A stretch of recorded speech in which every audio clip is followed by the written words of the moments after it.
Hello and good evening. Welcome to Live Irish Myths. Hello, Facebookers. Hello, YouTubers. I think we're live on both now. A very good evening to you. Hope everybody's keeping well. Welcome to episode 91. Nocha is the Hain of Live Irish Myths with Anthony Murphy of Mythical Ireland. Today's episode, we'll be looking at the Dindshenchas, the collection of place name stories, in particular the metrical Dindshenchas, but this is only sort of aimed as an introduction to the subject. We will probably have several episodes about the Dindshenchas. Hope you're all keeping safe and well. On YouTube this evening, Erica Bow at 7:05, no less, was the first commenter. Says, Tronona what to all, Fáilte Erica. Archaeoastronomy database is in the house. Says, greetings, Fáilte. I'm really early, says Irish Technical Thinker at 7:29. Yes. The Full Irish GK says, Fáilte, good evening all. Erica Rivertree says, Banachty o Louisville, Kentucky. You're all very welcome along. Hope you enjoy this episode. Daisy Peters says, Cade Mila Fáilte, my dearest two of the MythFlix. Hi, Anthony and all my friends. Looking forward to one more magical episode. Always a pleasure to have you guys along. Flower Child says, this is a wonderful gathering. A big thanks to Anthony. You're very welcome. And Fáilte. Who else have we got here? Naomi Serafina. Hello. Tranonawa Mocharja Arailin Gojina Skelta Drechtul. Yeah. I presume you're looking for druidic tales. It's nice to have you along, Naomi. You're very, very welcome. Mandy McCurl says, hello everyone from a beautiful sunny evening on the Isle of Mull. We've had our first proper rain in ages. The ground is actually wet for the first time in weeks. I've been taking advantage. If you've been watching, especially the patrons, you're getting content that is not widely available yet. I've been trying to map the fields at Brunabonia during this unprecedented drought. I know we had one 2 years ago, but the grass is more parched now than it was in 2018. So I hope to share some of that with you in the near future. Vicky Southall says, so it's cloudy here, Mandy, was what I was trying to say. It's quite cloudy and overcast with some very dark clouds rolled in the evening time. Vicky Southall says, hello, my lovely friends. Fáilte, Vicky. John Main says, Banachty os San Francisco. Always a great pleasure to have you guys in the house. And from so far away, it's brilliant. Natty Lopez says, hi, I'll be listening while working, but I want to be present anyway. Brilliant stuff, Natty. You're very welcome along. And on Facebook, Guido Bruce takes the honor of being the first one to be notified of his, or for me to be notified of his presence. Good evening, Guido. And he says, hello, Fáilte. Amber Adair says, greetings from Victoria, Canada to you, Anthony, and all of your listeners. And thank you to a handsome Irishman, Andy Kane, for introducing me to your show. Well, thank you, Amber. You're very welcome along. Make yourself comfortable, and I'm sure that Tua will make you feel welcome. And thank you, Andy, for introducing Amber to the show. Brilliant stuff. Welcome, Fáilte. Barbara Barney says, hi, Anthony Giaguch. Barbara. Mariana Dunn says, hello all from Virginia. And of course, that's Virginia in the USA, not Virginia in County Cavan. Mariana, always a great pleasure. Jack Durkin says, hi, everyone. Know what, Jack. Beth Amos says, good evening from Abruzzo. Hope you are doing well. Doing great so far, Beth. Thank you for asking. I hope likewise with you. Stephen Greer says, hello from Little Rock in Arkansas. Hello, Stephen. Of course, Little Rock is famous, isn't it? Possibly not for all the right reasons, but hey. Megan Walter says, hi, good evening, Megan. Lexi Erickson says, hello, Giaguch. Paula Snow Queen is waving. Wave back, Giaguch. Janet Moran says, hi, hello. Danilo Paparello says, ciao. Anthony from Italy. Fáilte, Danilo. Always a pleasure. Melanie Lynn is in the house. Good evening, Melanie. How are you keeping? Emka says, good evening. Trononoa. Steve Martinson says, hello, Anthony and the MythFlix gang. Let's have fun tonight. Yes, let's. Depends on what your description of fun is. We had a bit of fun last night in the episode with Morgan, notwithstanding, or sorry, it's not notwithstanding, but namely the interesting technical issues that we had. But I hope you enjoyed that episode. Mike and Jeanette are in from Princeton in New Jersey. Good afternoon, Anthony and Tribe. Wonderful show with Morgan yesterday. Please have her on again. I will be asking her on again to talk about Morrigan, Mike. So fingers crossed. That'll be in the near future. Cindy Daniels Graven is watching. Hello, Cindy. We've been enjoying your singing. Hope you've been enjoying my jokes. So, folks, I wanted to tell you that I'm very proud of myself. I managed 35 minutes on the treadmill today. My aim tomorrow is to switch it on. Pat Rowan is watching. I promise I won't do that again. Pat Rowan, hello, Pat. Martin Doheny says, hello, Anthony, and all the Tua. Fáilte Martin. Jerry Andrade says, good evening, Anthony and Tua. Missed you live last night, but watched it later. Was listening to two friends of yours, the prehistory guys. They mentioned you too. Oh, yes, Rupert and Michael. They are fantastic. Folks, if you haven't seen the history guys, you have to go over to their Facebook page and their website and go and follow them. They are brilliant. And they're very entertaining as well. Nick Eska Casterton says, hi, Anthony and the Tua. Looking forward to this evening's episode. Good evening, Nick. Fáilte, I saw your comment earlier on. I had a feeling you'd be excited about this one. Marie Cronin says, hello, everyone. Looking forward to this all day. Brilliant stuff, Marie. Welcome along. Cindy Daniels-Graven says, good to catch you today, Anthony. Brilliant stuff. Cindy, Vicky Wallace-Southall says, I switched back to FB. I was wondering if that was you. Yeah, I should have copped it, of course. Vicky, you're very welcome along. And if Evan is with you, hello, Evan. Michael Maher is watching. Fáilte, Michael. Hello. Samantha Healy says, good evening, everyone. Fáilte, Samantha, Vicky Wallace-Southall, pulling up a chair by the fire, which is exactly what I invite people to do. Kimberly Halligan says, hi, Anthony and dear Tua from sunny New York. Welcome along, Kimberly. Great to hear that the sun is shining in the Big Apple. Alwyn says, good evening from rainy Berkshire. Looking forward to a great episode to cheer me up. Good stuff, Alban. Hopefully we can succeed in that task. Tom King says, good evening, Anthony, all the Tua. Hope all in good fettle and in good form. Yes, indeed. And I know that you, enjoyed yesterday's episode, Tom. Thank you for your nice messages. Long T Menoc says, greetings, Anthony and fellow Tua. Well, here we are, a decent drop of tea and a ginger nut biscuit. Wow, what could be better apart from tuning into MythFlix? I don't know, maybe a packet of Tato? Never mind. Yes, but that sounds nice enough. Melanie Lynn says hello to the Tua and to Anthony. Fáilte, Melanie. Gillian Smith is watching. Fáilte, Gillian, hope you're well. Bernie Courtney says good evening. Hi, Bernie, hope you're well too. Scott Taggart says, sneaks in with a small mug of mead and sits on the floor by the fire. Perfectly okay, Scott, you're very welcome. Enjoy the mead. Bethany Cutler says, hello, Tua from Idaho. So we say, Fáilte, Bethany. Nolan Proctor says, hello, Anthony and Tua. Good afternoon from soaking wet Pennsylvania. Well, for the first time in a long time, we're sharing the whole wet thing. Although it has stopped raining right now, but I believe it's going to do more. Ralph Waldron says, good evening, Anthony, and on Tua go léir. Fáilte, Ralph, os alt-league. Charlene McLean Cosby says, afternoon, thoroughly enjoyed yesterday. Thank you. Very welcome, Charlene. Glad that you had a nice time. Vicky says YouTube was glitchy. Yeah, it seems to be. I think in general, it seems to be the feedback is that Facebook is better for those viewing for the streaming than YouTube. Nancy Nichols says, good evening and blessings from Southeast Texas. Banachty, Nancy, and welcome. Fernando Rivera says, hello. Fáilte, Fernando. Jane Lidke says, hello. You got you right from the start. Thank you ever so much. Love these hours. 3 p.m. here in Ontario. Hot and humid. Thunderstorms possible. It is a bit humid here too, and it's very dull. You never know, there might be the odd crack of lightning and rumble of thunder.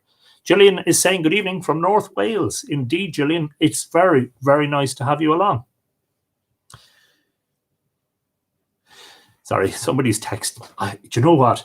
I have the phone on silent, but when somebody sends me a text message, my phone is connected to my watch, and my watch buzzes. So there you go. I just got a nice text message. Elizabeth Baker says, sunny in Nevada, USA. Love this show. Elizabeth, that's great to hear. You're very welcome. Make yourself comfortable. Jan Callahan says hello from London. Fáilte, Jan, nice to see you again. Nicola Zahra King says hello. Is it Zara? From the UK. Hello, Nicola. Fáilte. Heidi Alperez says, wearing flowers in my hair from San Francisco. Brilliant stuff, Heidi. Yvette Tillema says, hi, Anthony. Hi, Tua. Fáilte, Yvette. Laura O'Reilly says, hello, everyone. Hello, Laura. Nice to see you back again. Elaine Dent Lingenfelter says hello again from Whitney in Texas. Fáilte, Elaine. Fernando Rivera says, saying hello from Jupiter, Florida. Brilliant stuff. Barbara Kling says, Tranonawa Akarja. Good afternoon, friends. Cloudy day in Vermont. Well, look, occasionally the sun has to go in, doesn't it?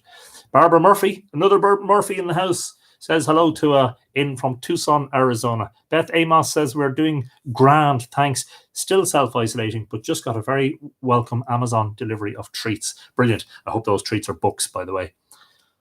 Oh, you might be talking about edible treats. Dave Russell says, "Hi class. The school bus missed me. Anyone lend me their homework to copy?"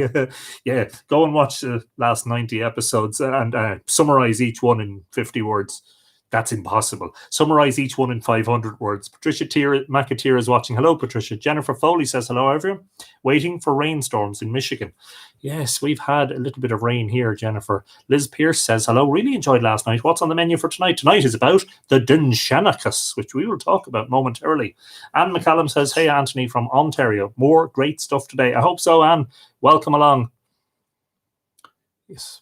Morgan is quite welcome. Fireside with her is awesome. Listening to you two is awesome. Yeah, definitely have her back on again. If she will oblige, and I'm sure she will. She's very, very kind. Regina Riley says, "Hello again from murky Longford." Well, right back at you from murky County Louth. Di Ride says, "Hello from the Bluegrass area of Kentucky." Good evening, Di. Falcha. Eva Anderson is in the house, says, "Good evening, everybody." Trononawak. Kevin McGuire. Hello from 7-year-old Amelia, watching in Bellewstown. Hello, Amelia. You're very welcome along to Live Irish Myths. Marcia Montero says, "Hi again from Rio de Janeiro in Brazil." Hello, Marcia. And we also have Daisy Peters, who's in Rio de Janeiro, watching on YouTube. Lovely to have the South American viewers in the house. Megan Walters, check out for Morgan's YouTube for some interesting in-depth discussions about the good people. Thank you for that tip, Megan. Don't forget to follow Morgan. She's brilliant. Jennifer Edwards says, "Hello from Texas. Falcha." Jennifer, good evening. Neil Hughes says, "Trononawha, Anthony from Coatbridge, Scotland. Really looking forward to this. Received my copy of A Seafarer's Guide." That's from Don McMahon, isn't it? Awesome. Brilliant stuff, Neil. I hope you enjoy that. Philomena Breen says, "Falcha from the Fairy Wirral." Hello, Philomena. Good evening. Cleva Malloy says, "Jiri from Wisconsin." Good evening, Cleva. Brady Tussey says, "Hello, Anthony from the Arizona desert." It's not raining there. I doubt it, Brady. It's probably warm and sunny. Very hot, probably. Ula Landers Lukaniuk. Greetings from Poland. Pleasure to being here. Falcha, Ula. You're very welcome. Kelly Edmiston is in the house. "Happy to be friends with Marvellous Morgan now. Irish Yanks stick together." Kelly, a great pleasure as always. Angel Barboni Smith says, "Hello, Jagwich." Michelle Howe Dion says, "Hello, Falcha." Dean T says, "Rian Bowes, Anthony and group have all shows Facebook download this week. Very busy." Yeah, busy week is right. Anthony, I know you like Pola Mints, U2's Unforgettable Fire, Whiskey, The Gladiator, your typewriter, Dire Straits, Tune, Romeo and Juliet for your wife, your kids and your dogs, but your jokes are still way worse than mine. I love you, mate. Yes, you're just jealous. Megan says, "It rained here for 2 days due to Cristobal, but now it's sunny and lovely and cool." Was that one of those storms? Joy Buckner Winkles is back and says, "Hello, Falcha. Joy, nice to see you again." Andrea Lagoya says, "Hello, nice to see you again. Kisses from Puglia, Italy." Ciao, Andrea Falcha. Donna Jean Porter says, "Hello, Jigwich." Jim Conway is saying hello from a dull Lurgan. That's a big theme this evening in Ireland anyway, Jim. Everybody seems to be under clouds, but not in the metaphorical sense, just in the literal. Maeve Fina Callahan says, "Greetings, Anthony and Tua." Falcha, Maeve, nice to see you. Philomena Green says, "Hello, Jerry." Okay. Mike Donnelly says, "Giagwich, just come over from YouTube. You're right. It is better." Good stuff, Mike. Nice to have you along. Gerald Beller says, "Hi from Florida, Giagwich." Gerald. Rebecca Saywell says, "Hi from Cambridgeshire, the UK." Falcha. Rebecca, you're very welcome along. James Perry is watching from County Down. Love our place names. My village, Loughlin Island. Loch on Ullin, the island of the lake, which is where your ancestors are buried, isn't it? And townland in Loughlin Island called Castlenavan, meaning Amon's Castle, I think. Oh, okay, brilliant stuff. Daryl Dooley says, "Hello from the Slieve Bloom Mountains in Laois." Good evening, Daryl. Falcha.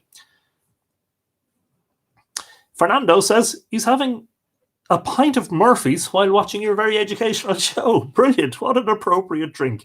Nora Gaffney O'Connor says, "Hello, Anthony and Tua. Missed you all. It's not the same catching up. Sea is still cold, but lovely. Lots of baby fish about. Nice to see." Brilliant. Mike Beckett is watching. Hello, Mike.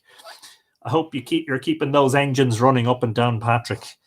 It's great to see that. Beth Amos says, this time it was gardening things and some sweet treats. I must admit, though, I love physical books. My latest sneaky purchases are all to the Kindle. It's not the same. But look, it's still books, you know. Annabeth Blease Braswell says, raining and dreary here in North Carolina today. Yes, we share that, I think. Francis Tute is watching. Hello, Francis. Good evening to you. Alex Casterton. Hello, Anthony. Was late. Just looking at the end of Reality Z on Netflix. Must look that one up. Cheryl-Ann McFetridge says, sorry, I'm late. Cheers. I'm live from Boston. No Brone Zone. No apologies, folks. There's no need to apologize. Everybody has a life to live. It's okay. We understand if you're not here for 10 minutes occasionally. If you miss a few episodes, then we start to ask questions. Cheryl-Ann, pleasure to see you. Megan Walters says, yep, Tropical Storm Cristobal. Yes, indeed. Scott Woodstock says, beautiful country. Wish I could move there. Kimberly Field Sipola says, hi, Anthony and Tua Fulcha. Kimberly. Cheryl-Ann McFetridge is saying, sorry I'm late again. Okay, don't worry. Don't apologize. Debbie Daly says, hi from San Jose in California. Hi, Debbie. Philomena Breen says, hello, Jim. Jackie McCandless says, good evening, Anthony, from Stroud in Gloucestershire. Hello, Jackie. Welcome. Catherine Cameron Porter says, hello from Wintergreen, and the rain is falling quite heavily. Well, they're large drops. Put it that way. Okay, right. I'm going to need to skip on. Melonello, who's Neil, says, hi, Anthony and Tua. Looking forward to this evening's episode. Brilliant. Saoirse Nicangel says, Anton, Codé mar tá tú Tommy Guma, tá muj ma Kulyor on show in Dallas. Fos. Wow. Nice to have you in from Dallas today. Anthony, if I had a pint of Murphy's, it'd be the ice cream. It's hands down the best ice cream I've ever had. Yeah, and I don't get anything for it because it's not made by any of my relations, unfortunately. Rowan Grove says, slipping in a little late. I was helping my elderly neighbour with something. Well, do you know what, Rowan? That is actually far more important right now than anything else. So thank you for helping your neighbour, but you're welcome along. Brona Masoliver says, hello, Brona from Derry here. Again, can't wait. Hello, Brona. Nice to see you. Okay, good. I think I missed a few. Judith Nylan is on YouTube, says, hey, dear friend, delighted to be with you, your wisdom and your bright spirit. Judith, it's always a great pleasure. Marion says, hello all and blessings to all. Who else have I? Ali Ag says, hi there. It was Ali G for a moment. Just heard the Prehistory Guys' latest Q&A and they mentioned these videos. Hope you do another podcast with them. Yeah, they have spoken about getting me back on to talk. Subject to be revealed, so hopefully soon. Michael Patrick Donnelly says, Gia Gutch, hello Michael, Fulcha, Office Care 36, who are the Woodsies in Monaster Boy, say, what about you, Anto? Well, I'm in great form, hope you're in good form. Is it just as wet up there now as it is down here, a few miles up the road on the hill? William Fitzgerald says, I'm late, I was looking after the bees. Would Neolithic people have bees? The problem is, how do you find evidence for that, you know? Not sure on that one. Seamus Marr says, well, from Newry. Hope yous are well. Good evening, Seamus. Great to see you. Flower Child says, love love Irish humour. Presumably that's about the treadmill joke. Sandrine Brady says, Ternonama, bonsoir, tout le monde from Orléans, France. I'm in the house again just in time. Very welcome, Sandrine. Nice to have you along. Long time no talk, eh? Yes. Pauline Began says, hello from Clontarf. That is the place of the famous battle. The Vikings and all that in Dublin. Brian Boru and all that. Clontarf. Right. I think I'm up to date. Right. Good. Oh, 19 minutes. Bloody hell. Episode 91, skip to 19 minutes to go past all the hellos and introductions. Tonight's subject is the Dindshenchas. Rowan Grove says, I can post something later about the early history of beekeeping. I did some research on that a few years ago. Brilliant. So whoever that was, because I immediately can't remember. But if you want to join the Mythical Ireland community on Facebook later. So what is the Dindshenchas? The Dindshenchas, to sum it up, is a collection of stories about places. But in particular, stories about sacred places, stories about very ancient places, stories about monuments, stories about eminent historic places. So, for instance, there are Dindshenchas entries about Tara and Brunabonia and Teltown, Tolju and Rathcrohan, etc., etc. Now, as with most of the myths that we have today, many of these were transcribed by Christian scribes in the monasteries of Ireland in the Middle Ages. But I'm going to introduce, give a brief introduction to the Dindshenchas. Now, the Dindshenchas collections can be found in a number of different manuscripts. It's not found in one particular manuscript. Some of them are in metrical form. They're in verse form. They're poems, or perhaps they were songs at some stage. Who knows? And some of them are known as the prose Dindshenchas.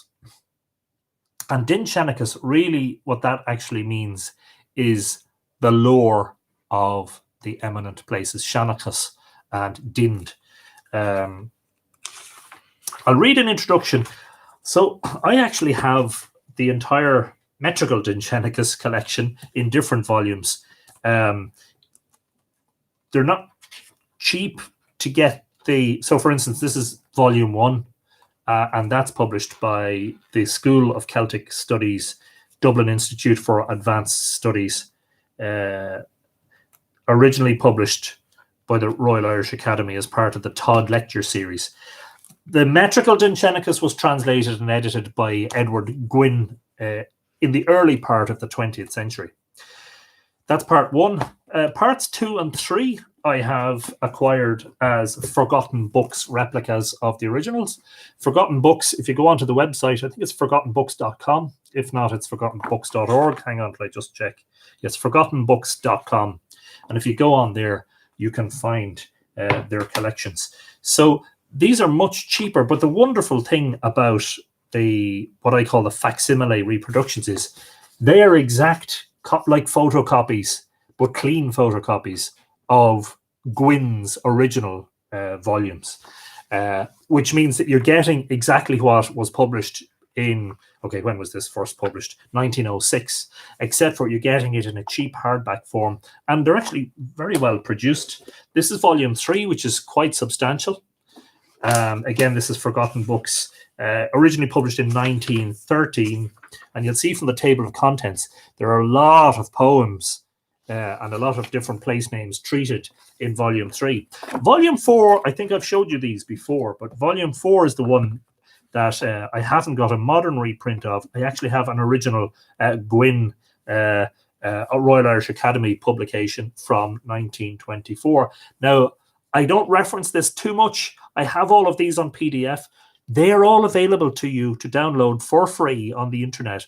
It's either at you can get them from forgottenbooks.com, and you can also download them, I think, from archive.org. The thing about this one is it's fragile along the spine, and I don't like to, and I won't mark it in any way with pencil or anything.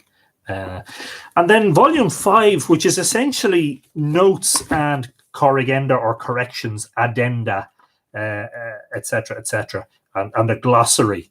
That, again, was published. That was the last of the Royal Irish Academy volumes to be published, and that was published in 1935. And this is an original. You may have seen my video on YouTube. Some of these pages weren't actually separated when I got this, and I separated them with a knife on a YouTube video.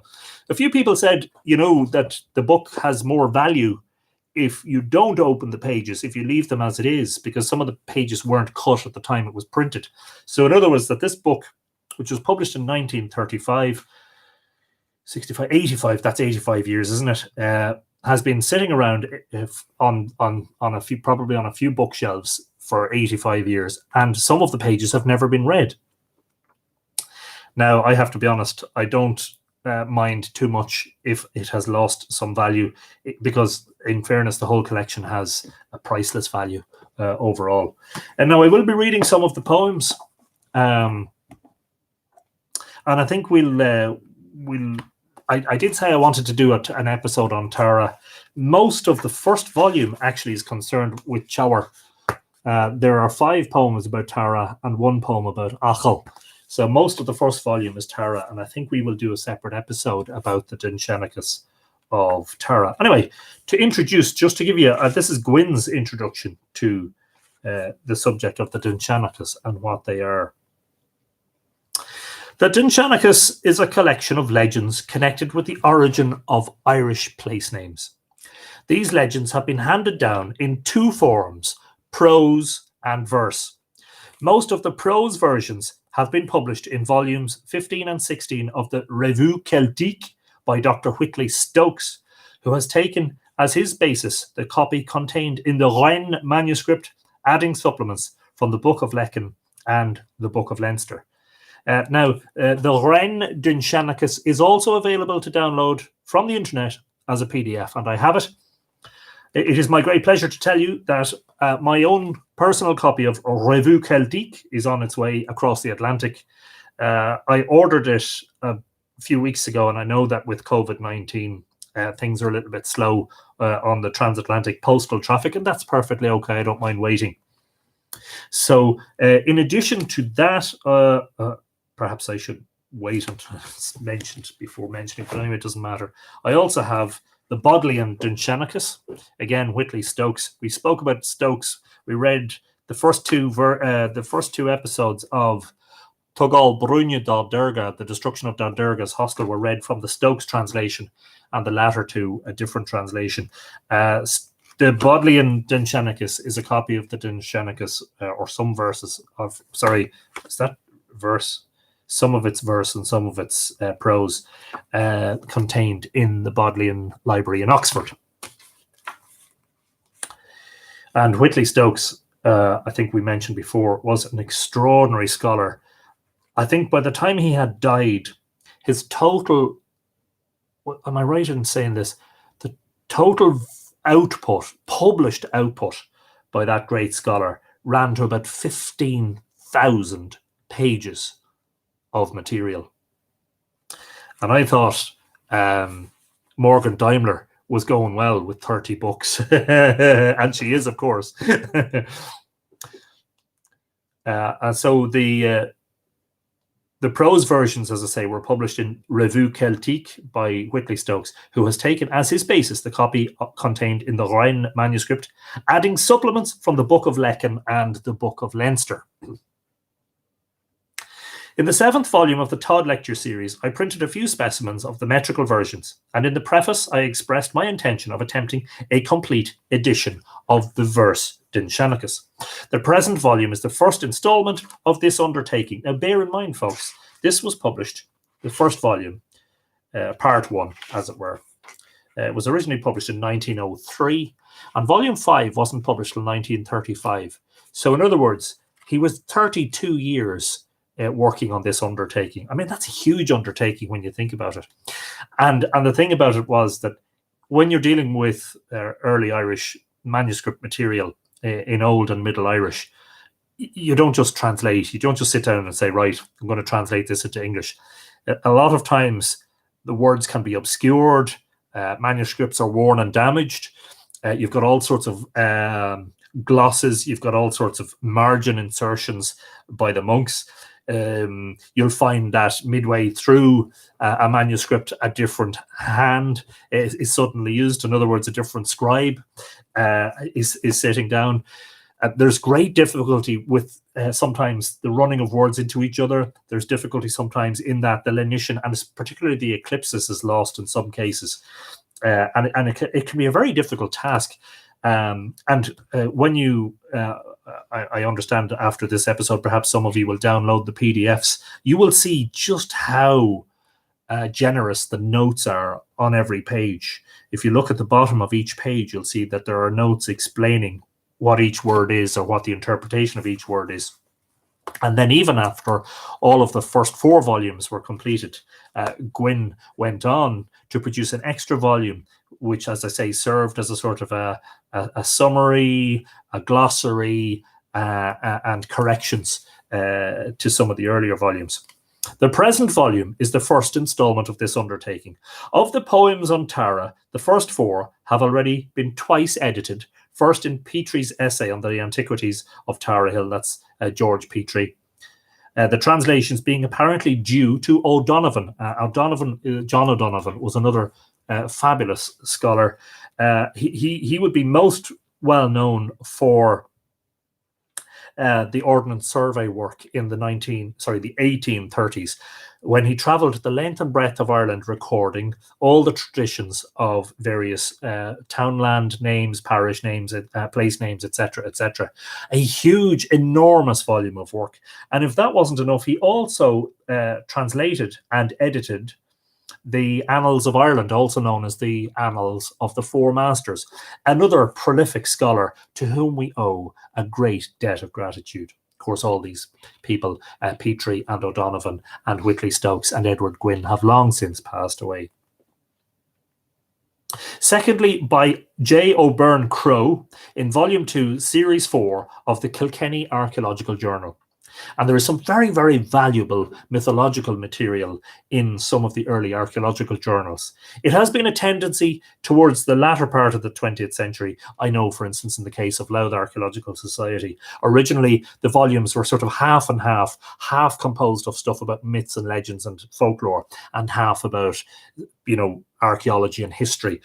And the tendency has been to move away from the mythological material and more towards the archaeological. Some of the early archaeological journals are absolute, what you call treasure troves.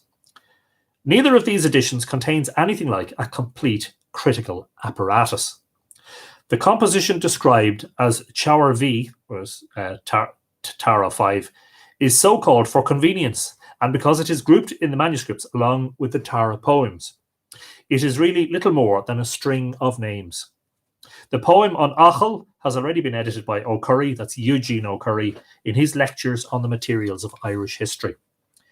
In constructing the text, the reading of LL, and that is undoubtedly the Book of Leinster, yes, LL, has been followed when not intrinsically objectionable, even against the consent of all other manuscripts.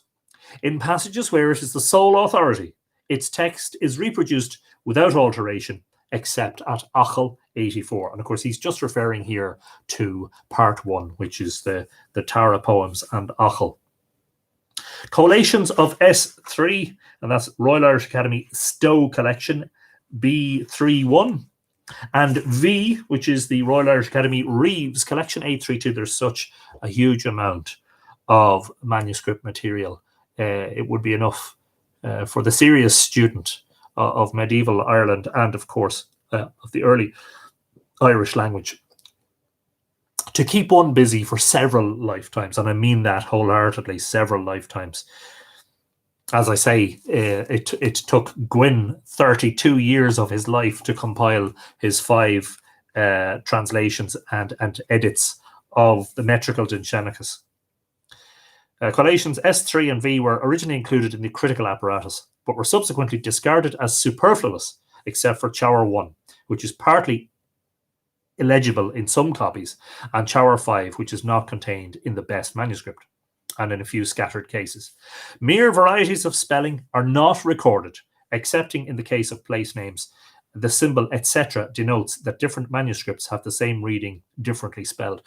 And by the way, I think it has been previously said by those working on manuscripts like O'Donovan and Stokes, that if you were to get into the variety of spellings for not just words, but indeed for place names and characters of myth, your volume would be 3 or 4 times bigger than it needs to be. So they largely ignore the different spellings, although in the notes, of course, if it is spelled differently, they will give the other version.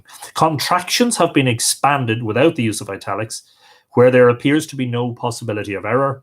In the choice of forms, considerations of meter make it impossible to be quite consistent. Of course, remember that it is very difficult to translate an old Irish poem or verse into English and to have any sort of a rhyming result. I have taken as my standard the general practice of the Book of Leinster copy. It is to be observed that this part of the Book of Leinster differs in certain points from other sections of the book, such as its copy of Toynbee Cuilnge. Even within the limits of the Dindshenchas, the Book of Leinster exhibits much variety. Thus, in case endings, E and I interchange without other apparent law than the caprice of the scribe. I've often said, haven't I, that it must have been a laborious task. I don't know if any of you have been to the visitor centre at Clonmacnoise, but they have a little. It was very, very interesting. I have photographs of it that I might share at some point. They had a replica of a scribe's bench and a candle and one manuscript being copied, onto fresh vellum, and it must have been backbreaking, eye-watering sort of work. There must have been a tremendous strain on the eyes, and of course, remember these were done in scriptoria, which were basically stone rooms attached to monasteries, which were probably cold, not properly heated. And you will find in the marginalia something that we may discuss in another episode. I'm not an expert on it. I would have to do research, but I understand that there's quite a lot of hilarious stuff goes on in the margins. Sometimes the monks are complaining, so why the hell have I got to do this? This is just silly.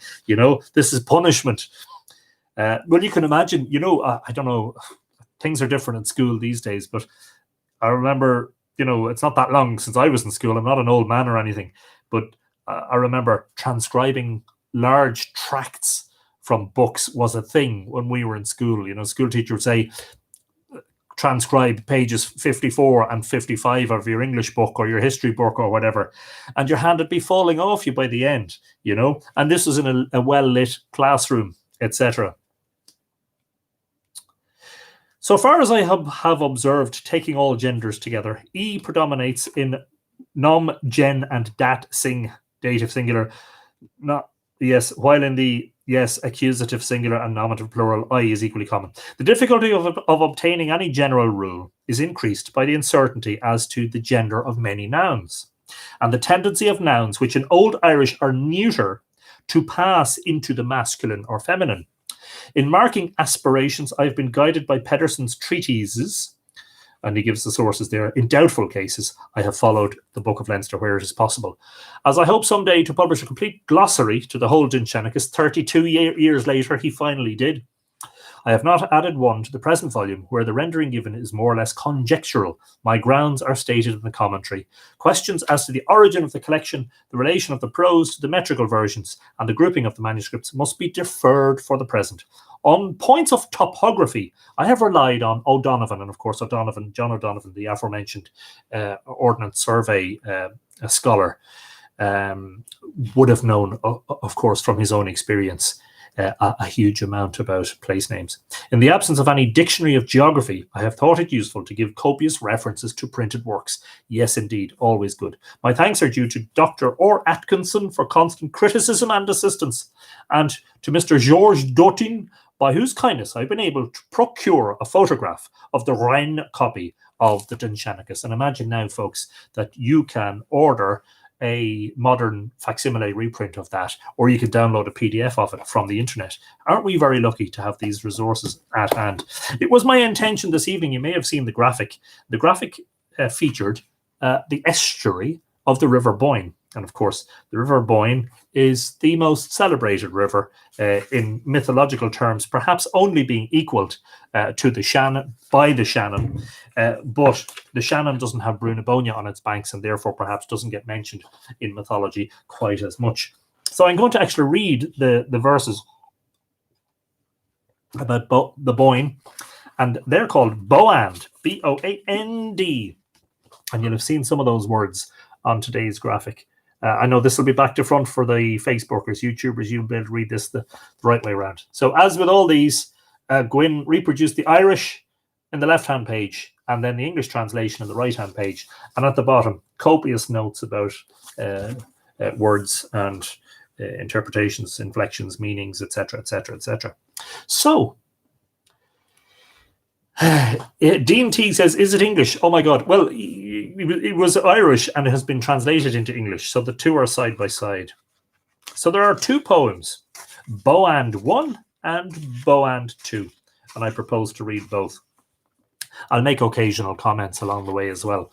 And perhaps if you have your own. Yes, I know it's backwards. Yes. Unfortunately, I was saying this before. It's an Android phone thing. With the Apple phone, with the iPhones, you can mirror while you're broadcasting live. You can mirror the selfie camera. With Android, generally you can't. And I did look it up. It's a fairly modern phone that I have, and it's not able to mirror. So I apologize for that. Boand 1. She Nachten is the name that is on the mountain here. The grave of the full keen son of Lowry, from which flows the stainless river, whose name is Boand ever full. I'll give you that in Irish. She Nachten son fortune slave, lecht mich Laura long gear, as a sillen in srushloin, diened anyam Boand bit lawn. 15 names, certainty of disputes, given to this stream we enumerate, from She Nachten away till it reaches the paradise of Adam.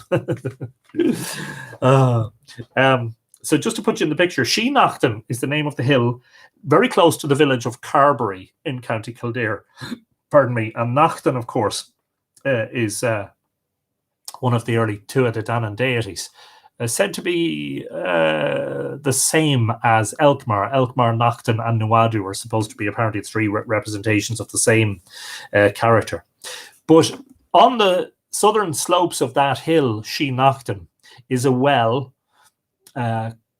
today called the Trinity Well on the grounds of Newbury House near Carbery village, which is said mythically to be the source of the Boyne, and pre-Christian times was known as Nectan's Well and also the Well of Segish. And of course, Segish is what inspired my book, Return to Segish, that I haven't published yet and that I read one page from one day, and he's got all excited. So 15 names were given to the stream.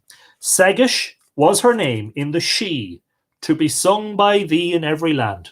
So in other words, at the very beginning of the Boyne, its name is Segish, up where the well is, where there's a tiny little streamlet that runs down the hill, and it runs past the well, very close to the well. And Anthony Holton, if I can find it, yes, produced a book about the River Boyne a couple of years ago, and he investigated. Well, it's a book about the entire course of the Boyne, and he says that yes, indeed, the place known as She Nachten and the well of Segish, or Nectan's Well, is very, very, very close to the source of the Boyne. That is the part of the country in which it rises. That's in the county of Kildare. Can't remember what distance that is. Kathy Maydeo is here. Says hello. Finally here on my lunch break. You're welcome, Kathy. And Mark Gordon is also here. Good day. Hello, Mark. Just going to very briefly measure this because I can measure it. I want to measure the distance from where Segish to the estuary of the Boyne. I want to give that to you. That is a distance. Where the Boyne meets the sea, it's a distance of 62.5 kilometers and just shy of 39 miles. There you go. Segish was her name in the She, to be sung by thee in every land. River of Segish is her name from that point to the pool of Mochua, the cleric, Mochua. From the well of righteous Mochua to the bounds of Meath's wide plain. The arm of Nuadu's wife and her leg are the two noble and exalted names. Of course, we should explain that. There are two sections of the river in Meath, which are called the arm of Nuadu's wife and her leg. And this is because, of course, when Bowen approached the well, according to the tale, and she walked round it thrice with her shins, or anti-sunwise or anti-clockwise. Instead of Jeshel, she went Tuhal. This caused it to erupt into a fountain, and it washed her along, carried her along as it formed the Boyne River, and it mutilated her. She lost an arm, she lost a leg, and she lost an eye. And of course, she must have left them in parts of the river, because parts of the river are called the arm of Nuadu's wife and her leg.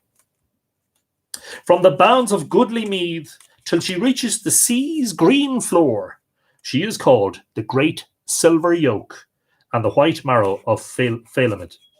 And I remember talking about the Great Silver Yoke in our episode about the Irish names for the Milky Way, because don't forget that the Boyne and the Milky Way were anciently seen as equivalents. One, of course, the terrestrial river, and the other, the river, the celestial river, the river of the stars in the sky, Balach na Bófinna and Awin Bófinna. Stormy wave from thence onward unto branchy Culne, river of the white hazel from stern Culne to the loch of Yochu Redbrows. Banna is her name from faultless Loch Ness. Of course, what's happening here is they're now talking about other rivers, and it's as if what they're trying to do is in the eyes of the ancient bards, the rivers were all connected and they were all sacred. Banna is her name from faultless Loch Ness. There you go, Jim Conway. Roof of the ocean as far as Scotland. Drumchla Dealan Cohalban. Lunand she is in blameless Scotland. The name denotes her according to its meaning. Severn is she called through the land of the sound Saxons. Tiber in the Romans' keep, River Jordan thereafter in the east, and vast River Euphrates. River Tigris in enduring paradise, long is she in the east, a time of wandering, from paradise back again hither, to the streams of this she. In other words, and again, this is something I captured, I think, in that my first work of fiction was a novella, a short story involving a conversation between a Chandri, a wise old man, and a young boy set in prehistoric times. And one of the things they talked about was the idea that, you know, that water drop that you see falling in the rain, or that you see, you know, when you pick up some water out of a river or a well, that water droplet has been all around the world, right to the top of the atmosphere. It has possibly been deep down, hundreds of meters beneath the earth in the rock, before coming up again in a spring, evaporation, rain, etc., etc. And I don't doubt that the ancients knew this very well. And of course, the mention of paradise here is the Garden of Eden, which to the Christian scribes lay towards the east or the southeast. Boand is her general pleasant name, from the She to the sea wall.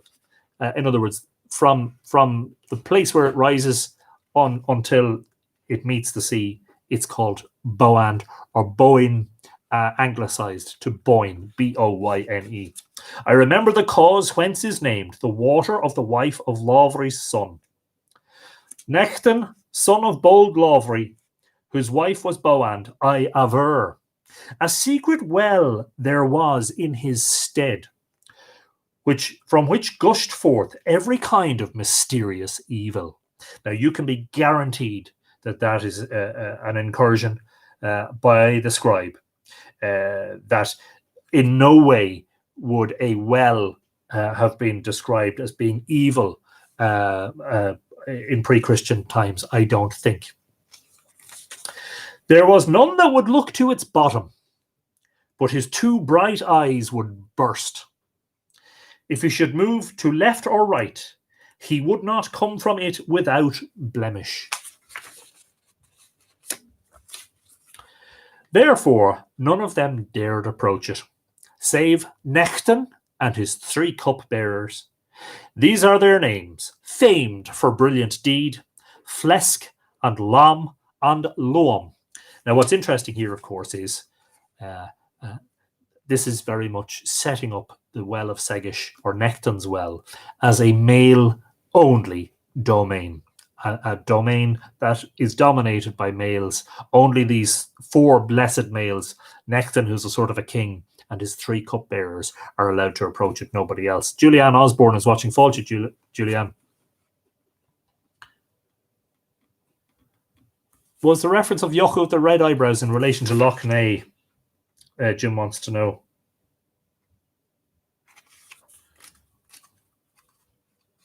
I think so, but I have to go back. One moment, please. Yeah, to the lock of Yochu red brows, and the very next line, therefore, the very next line after that, sorry, I skipped a page.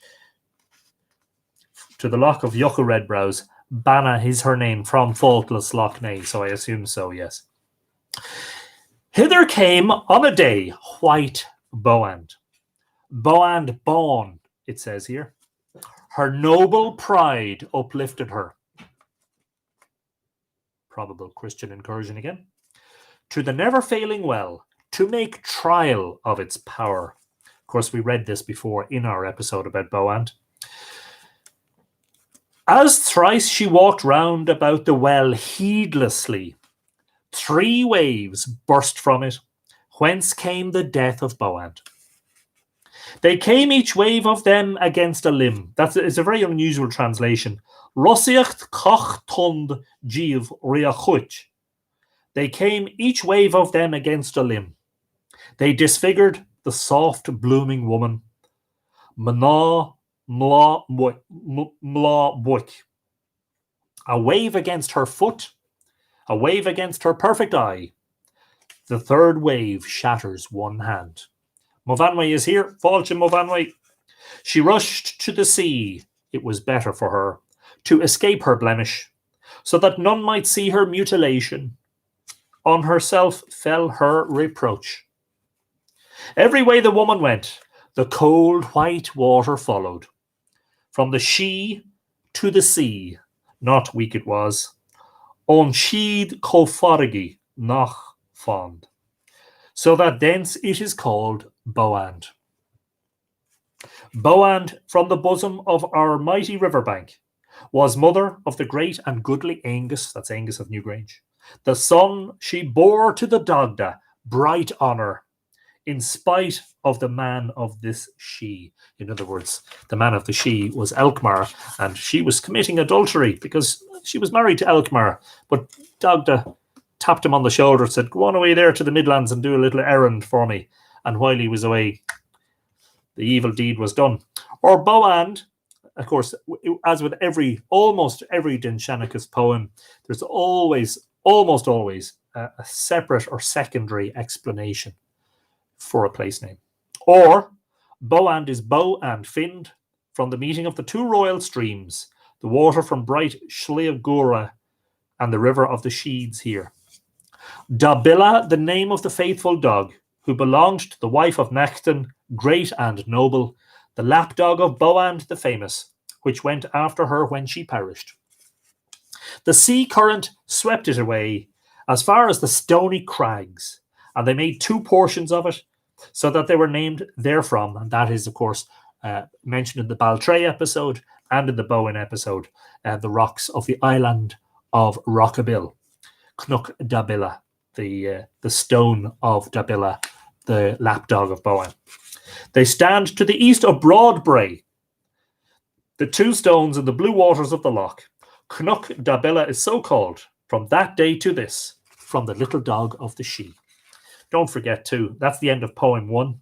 Don't forget too that one of my explanations for that is that from the Baltray standing stones, when you're looking at Rockabill, you're looking at the direction of winter solstice sunrise. In the Neolithic, standing at the large stone there, you would see the winter solstice sun rising out of the islands of Rockabill. And of course, also in the Neolithic, the dog star Sirius shared the same declination as winter solstice sun. What does that mean? It means every night the dog star would have risen out of the sea at Rockabill as viewed from Baltray. Boand 2. This is the second poem about Boand. O male Shachlan, son of Donal, who was a king, of the family of Covgall's daughter, I will tell thee, O Prince of Meath, the tale of white bright Boand. And I think that's very interesting, that white bright. And of course, I've connected her also with the moon in Island of the Setting Sun. Don't forget the 2020 edition of Island of the Setting Sun is currently being prepared for publication. Hopefully we'll go to the printers in the next week or two. It just seems like a timely moment to mention this. Just to remind you, if you're thinking of purchasing a copy, just remember that I hope to have copies in late July or early August. Amazon will not have copies until late November. So if you want it in August, I'm just pasting in the link to the Mythical Ireland website where you can purchase a signed copy. It'll be signed by myself. Boand, a blessing on the stream. Did Christ fair of form ordain? I don't need to point out the Christian incursion into the verse here. So she from glen to glen is the river Jordan of Erin. Find Life, Find of the fierce Gallion, from the union of two names, from their meeting is my Find named. Swift Find Life and Mifind. Yes, I was going to say, Megan Walters says, shameless plug. Yes, indeed. I was going to say about the moon in Island of the Setting Sun. Of course, it would have been noticed that the moon affects the tides. And of course, everything that was going on in the Neolithic relied on the tide because they were so well connected. And then the gestation period of the cow ties in very nicely with lunar months, etc., etc. One of the two Finns, Finds, that wins victory flows past Tara from the northeast. There at the confluence, it meets with white-bellied Boand. Boguri, which flows eastward past Talchu through Loch Munravar. Boguri is the name of the river, which is called Great Banna. As there is Orden and Aun, from which the river Jordan is called, so Boand is Bo and Find, from the meeting of the two royal waters.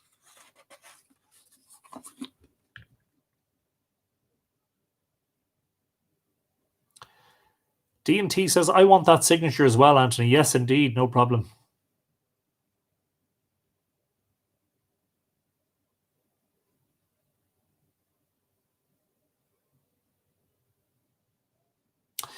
Nora says, place names make much more sense and give a history or physical description of what is to be found in a place. Yeah, I think it's sort of like it's a poetic, it's a poet's envisioning of why a place is sacred. It's not just the geographer's description or the topographer's description. Thither from the south came Boand, wife of Necton, to the love tryst, to the house of Elkmar, lord of horses, a man that gave many a good judgment. Thither came by chance the Dagda into the house of famous Elkmar. Remember, the house of Elkmar is none other than Sheehanbroga, the monument of Newgrange. Dagda does not come by chance into the house of Elkmar. Dagda, being the sun deity, enters in there for several mornings, centered on winter solstice every year. He fell to importuning the woman. He brought her to the birth in a single day. And of course, we discussed this, didn't we, in our episode about Dagda, which I think was, if I'm not mistaken, was episode 4. It was one of the very early episodes.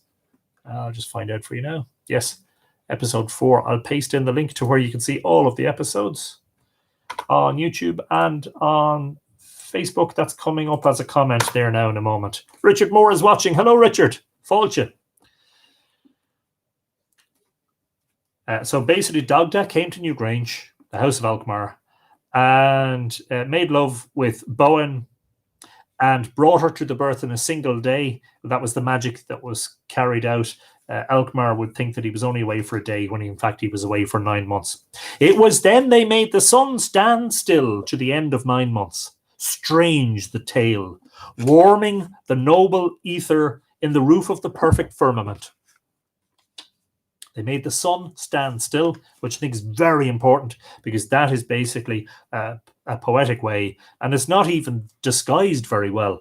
It's a way of saying the sun was standing still, i.e., its rising position on the horizon was standing still, i.e., it is solstice. Solstice means solstice there, standing still sun, or in Irish, Greenstad, stopped sun. Then said the woman here, union with thee, that were my one desire. And Angus shall be the boy's name, said the Dagda in noble wise. Boand went from the house in haste to see if she could reach the well. She was sure of hiding her guilt if she could attain to bathe in it. Now, this is very much a church incursion. Only the church would make you feel guilty about having sex with somebody, and falling pregnant, and that there's some shame in this. So this is absolutely a church incursion, that she wants to go back to the well of Segish to bathe in it, to wash herself of her guilt. The whole thing is a Christianized part of the story. The Druids' 3 cupbearers, Flesk and Lesk and Loam, Nechtan MacNavat sat to watch his fair well. To them came gentle Boand toward the well in sooth. The strong fountain rose over her and drowned her finally. It was contrived against the river on either shore by Mael Morda, vast of wealth, by the comely son of Morcha, that it should not reach the inlet of ships.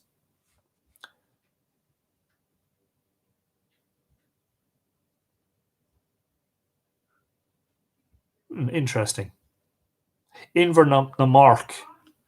God's mercy was shown on Lechwind by that counsel, so that it escaped the swift night of gloom unto thee, O generous Mael Shachlin. And there it is. That is the end of the story of Boand. I will read on a moment. We have a minute or two, have we? I will read the Nouth poem. I'm conscious of the fact we read this before.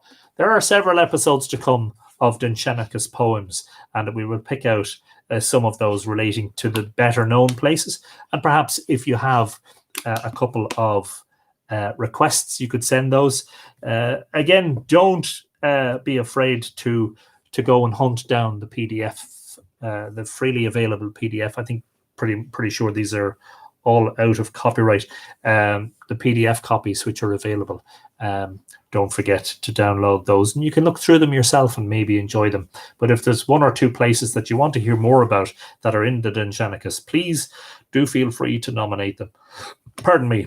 I will also, at some point in the coming week, I will also read some of the versions from the Bodleian Dindshenchas, because they're interesting, because they differ. In fact, that might be a thing to do, is to do some comparative work, which is very interesting. Knogba or Knova, because Old Irish is difficult. The B is usually lenited into a V. Knova is the accepted sort of modern Irish name of Nouth, anglicised to Nouth, Knowth. I always like to say Knogva or Knogba. I don't know why. I just like the more guttural sound of it. But anyway, this is about Nouth, and a part of it is about Douth. Boa, daughter of Rory Rua, wife of Lou McCain of the Red Spears. And that, of course, is the same as Lou McCain is the Lou, the son of Keen, also known as Lou MacEthnan, Lou, son of Ethna, also known as Lou Lovefada, Lou of the Long Arm, also known as Lou Samuel Donach, Lou the Many Gifted, also known as in the Chotmaichura as Lou Lononchklek, which I think is a similar meaning to the Many Gifted. I can't immediately remember what it means. Wife of Lou McCain of the Red Spears. It is there her body was hidden. This is Bua, wife of Lou. Over her was a great hill built up. And basically, this is the prehistoric, the Neolithic, the Stone Age monument of Nouth, the big one, not any of the smaller ones around it. This is talking about the big mound, one of the 3 great monuments of Brunabonia. So it's basically saying, agreeing with the archaeologists who say it is a passage tomb, in other words, it's a burial place.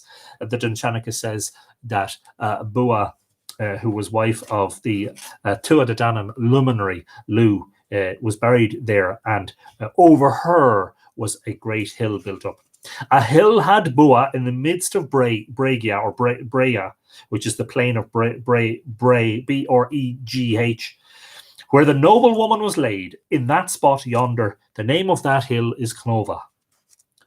But though easiest to utter of its names be perfect Knova, yet its more proper style is Knuk Bui, down from Bua, daughter of Ruri. And Knuk Bui literally means the hill of Bui, or the hill of Bua, Bui being just an alternative spelling of her name. Elkmar's daughter dwelt there. Remember, Elkmar was the one who owned Newgrange according to Tuchmark Etain and the aforementioned Boand poem. Elkmar's daughter dwelt there. Her name was Englic. Midger, a D is lenited to sound like a TH, which makes it difficult. Midder was the woman's darling. A darling of her own was the prince, the man from the great and noble she Midder. Englec, noble Elkmar's daughter, was the darling of perfect Angus. Angus, son of the loved Dagda, was not the maiden's darling. Charlene says, having trouble with your links, not showing for me on Facebook. Link for your book. Charlene, if you just go to mythicalireland.com and go into the shop, if you on the top bar of the website, you'll see gallery and shop, and go into book in the drop down menu, and you'll see it in there. Englec, noble Elkmar's daughter, was the darling of perfect Angus. Angus, son of the loved Dagda, was not the maiden's darling. The illustrious Machanogue, and Machanogue is another name for Angus, came southward to Caruna on the blazing, hurrying Samhain, that time of year when a lot of major events of mythology seem to happen, to play with his fellow warriors. Midir came, alas the day. He came upon her after they had gone. He carries off with him Englec from her home, thence to she far Femin, in English, the she of the men of Femin. In other words, what we're saying here is Midir basically kidnapped Englec while Angus was away playing with the lads. When noble Angus heard of the pursuit of his darling, he went in search of her, I say sooth, to the famous hill whence she was borne off. This was the food of his band, bright feast, blood-red nuts of the wood. He casts the food from him on the ground. He makes lamentation around the hillock. Though it be called the hill of Bua of combats, this is the equal valid counter tale. We have found that hence, from that nut wailing, Knogva is name, Knogoba, and that is the alternative derivation of its name. By us is preserved together the memory of the lay, and whichever of these tales ye shall prefer, from it is named the region of surpassing worth. In other words, you take whichever story you prefer to be the one. It's interesting because I've written about this in my Mythical Ireland book. It's interesting that the Dindshenchas basically says that Nouth commemorates one of either two goddesses. It's both. They're both themes around goddesses. One is Englec, the daughter of Elkmar, and the other is Bui, the wife of Lu. More Dindshenchas to come. Lots more actually, because there are lots and lots and lots, and there's lots of interesting stuff in there to be explored, including how Dublin got its name. And of course, if you've been paying attention over the past 90 episodes, you'll know what I'm talking about, hopefully. I'm going to leave it there for this evening, just to say, as I always do, thank you to Mythical Ireland patrons over at patreon.com/Mythical Ireland. I'm very grateful for your support, for everything that I do on mythicalireland.com and on the YouTube and other social media channels. If you would like to consider becoming a patron, just hop on over there to the link that I've just pasted in as a comment and see if there's something that would suit you there. And just remember that you get rewarded for your patronage. Yes, I think we'll continue with the Dindshenchas theme tomorrow. I hope you enjoyed that. We covered some ground that we covered previously. In the next few episodes, we're going to, I think we'll start with the Tara Dindshenchas first. So we'll try and introduce some material that you haven't seen before. Between now and then, try and keep yourself safe and well. In Ireland, the number of new cases today, I think, was below 10, which is incredible. There are still people dying of COVID-19 until such time as we're told otherwise. Keep washing your hands, keep using hand sanitizer. When you're out and about, maintain social distancing or physical distancing. Keep yourself apart by at least 2 meters in the case of Ireland. I'm not sure what it is elsewhere. And if you're going into any sort of a place where there's going to be people, into a shop or a store or a crowded mall or anywhere like a bus or a train station, anything like that, wear a face mask, one that covers both your nose and your mouth.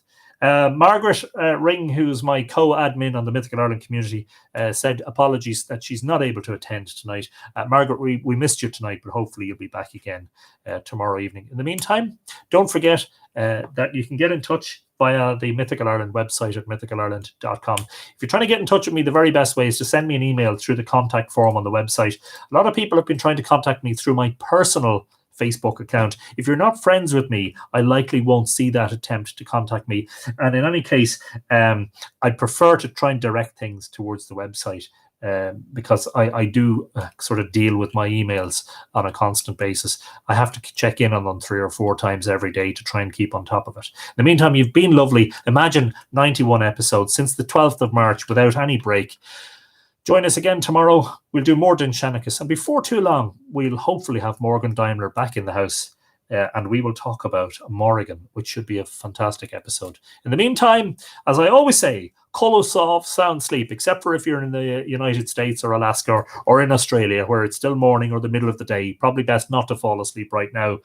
For those of you in Europe and this part of the world, Kolosov, Ichawa, have a great night or a great day. Slán go fóill. Bye for now, and we'll see you all tomorrow at the same time, 8 p.m. Irish time. And as always, I'll announce the episode sometime in the middle of the day. Thanks a million, folks. Slán go fóill. Bye-bye.